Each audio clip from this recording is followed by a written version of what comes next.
Video કર્યો ચાલુ.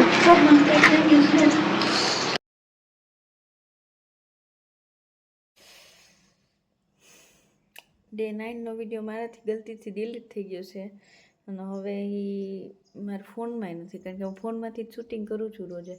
તો મારે મેમરીની જગ્યા મતલબ ભરાઈ જાય ને, એટલે હું રોજે રાતે અપલોડ કરી અને પછી ડિલીટ કરી નાખું એમ, જેટલું બી હોય બધું.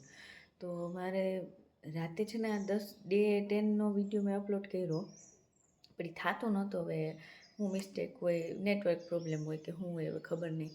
તો મેં કીધું કે હાલ હું ડિલીટ કરી નાખું ને પાછું કરું અપલોડ એમ. એટલે મેં ડિલીટ કર્યું ને પાછું અપલોડ કરવા મૂકી દીધું. તો મને લાગ્યું કે મેં 10મા નંબરનો વિડીયો, મતલબ ડે 10નો વિડીયો અપલોડ કરવાનું ડિલીટ કર્યું, પણ સવારે ઉઠીને જોઉં છું તો ડે 9નો વિડીયો મેં ડિલીટ કરી નાખ્યો હતો. પછી ડે 10નો તો વિડીયો અપલોડ થઈ ગયો રાતભરમાં, પણ ઓલો વિડીયો ડિલીટ થઈ ગયો ડે 9 વાળો. ને હવે એનું મારી પાસે કંઈ છે નહીં. એક વિડીયો ક્લિપ છે જે હું તમને બતાવી દઉં, અને મેં શું ખાધું હતું ને એનું આપણે પોષણ તત્વનું જે કોષ્ટકો મૂકું છું ને એ છે. બાકી એકેય ક્લિપ્સ નથી. મેં જે ઓલું બીજા પંખીની હેલ્પ કરી ને, જેને જોયો હશે વિડીયો એને ખબર હશે. ને મારું આ રોબોટને લગતું મેં થોડુંક બતાવ્યું હતું ને બીજું ઘણું હતું. હવે એ બધું તો વયું જ ગયું, પણ હવે ઘડીક તો મને એમ થયું કરે આ શું થઈ ગયું મારાથી. પણ હવે પછી મેં મનમાં સોચ્યું માણસ માત્ર ભૂલને પાત્ર, બીજું શું થાય. હવે થઈ ગયું તો થઈ ગયું, આપણાથી તો ગલતી તો થઈ ગઈ. હવે શું થાય. જેને જોયું હશે વિડીયો, કેવી સરસ સરસ કમેન્ટ કરી રીતે અમુક લોકોએ મને, મતલબ જોઈને મને આમ ખુશી લાગી. નેહાબેને મસ્ત કમેન્ટ કરી હતી કે બેન આરામ કરજો, પગમાં લાગ્યું તો હમણાં ન કરતા. માધવીબેને કીધું, દીપિકાબેને પણ એમ કીધું, અને થોડાક દિવસ આરામ કરજો કરીને એનો સ્ક્રીનશોટ મોકલી દઉં, જો મૂકી દો આમાં. હવે મિસ્ટેક થઈ ગઈ તો થઈ ગઈ, હું થાય. ઘડીક તો મને આમ રોવા જેવું થઈ ગયું કે ભાઈ હવે આ મારાથી શું થઈ ગયું. પણ હવે પાછું તો એનું કંઈ બેકઅપ તો મારી પાસે હતું નહીં, તો હું કેવી રીતે પાછું રીઅપલોડ કરું. એટલે સોરી મિત્રો, ભૂલ થઈ ગઈ તો થઈ ગઈ.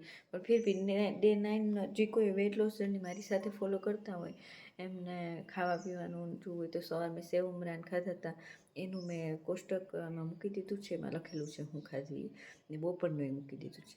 અને રોંઢાનું નથી, પણ એમાં મેં રોંઢે તો એક પોપૈયું જ નાની વાટકીમાં ખાધું હતું. એટલે નાની નહીં પણ મીડિયમ સાઇઝની વાટકીમાં. એટલે એ છે બસ. બાકી તો આખી વિડીયો ક્લિપ તો મેં આખી મહેનત મારી આખા દિવસની ડિલીટ થઈ ગઈ હવે ભૂલથી. શું થાય, અફસોસ તો મને બહુ જ થાય, પણ હવે તો કંઈ થાય નહીં આપણાથી. તો થોડુંક ચલાવી લેજો મિત્રો. સોરી, મને ખુદને એમ થાય કે હું ખુદને સોરી કહી દઉં એમ. હવે ભૂલ તો થઈ ગઈ તો થઈ ગઈ, શું થાય. ચલો, 10મો વિડીયો અપલોડ થઈ ગયો છે, મતલબ ડે 10નો. તમે જોઈ લેજો. તમે મને આટલો સપોર્ટ આપો છો, સાથ આપો છો, અને આટલી સરસ સરસ કમેન્ટ કરો છો. મતલબ મને મન પૂરું મજબૂત થઈ જાય કે ભાઈને મારે કરવું જ છે એમ.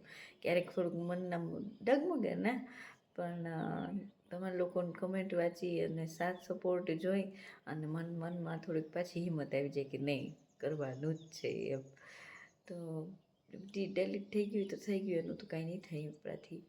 પણ હવે આગળથી હું ધ્યાન રાખીશ. જો આ હળબડીમાં આવી ગડબડીથી જેઠાલાલ વાળી સિરિયલ હતી તારક મહેતા કા ઉલ્ટા ચશ્મા, એમાં કેમ ઓલી બાવરીને ગલતીથી મિસ્ટેક થઈ જાય, મારામાં અહીંયા બાવરી જેવું થઈ ગયું, ગલતીથી મિસ્ટેક થઈ ગઈ. શું કામ મેં આવું કર્યું, ડિલીટ કેમ થઈ ગયું મારાથી. જો જે થયું થઈ ગયું, બીજું શું થાય. નવી ઘોડી નવો દા, બરાબર. ચલો, જય શ્રી કૃષ્ણ. આ જાણ કરવા મેં ડે 9 તરીકે આ વિડીયોને અપલોડ કરીશું. હવે તમારે જે મેઇન ઇન્ફોર્મેશન છે તો એમાં આવી જાય. અને આ મને પગમાં લાગ્યું હતું એ રેકોર્ડિંગ મમ્મીના ફોનમાં કર્યું હતું, એટલે હોપફુલી મારામાં નહોતું કર્યું, સારું કર્યું. એ બસ એ એક આવી ગઈ ક્લિપ, એ બતાવી છે મેં આમાં.